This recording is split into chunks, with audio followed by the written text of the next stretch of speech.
You know, when it comes to fall fishing, I think a lot of the biggest mistakes are people trying to get ahead of them, you know, because we're ready for that cool down. It's been hot all summer long. We finally get a few cold days, and we think all the bait's gonna rush to the back, and when the bait rushes to the back, there goes all the fish. Well, I think when you do that, a lot of times you pass the fish, and I think you've got to be prepared to adjust to that movement of the fish and go, well, they're not all the way back here.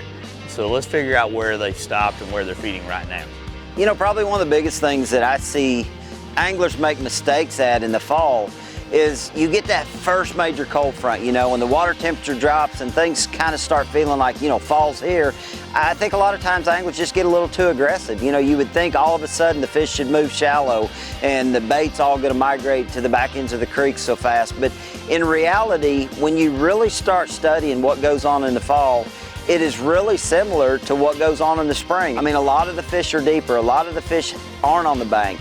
So what happens is if you kind of backtrack and basically start fishing the same type of places that you would fish in the spring and the fall when they first start to transition, I think you're going to be a lot more successful catching them in the fall.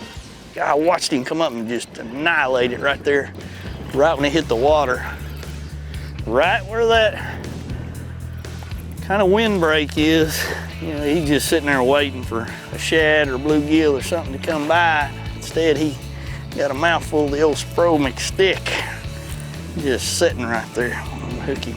You know, that's just a perfect, easy lesson for anybody fishing when you can see a point and you see the wind crashing along it, and right where you get that break, you know, he might be 1 pound, he might be 5 pounds, you just don't know.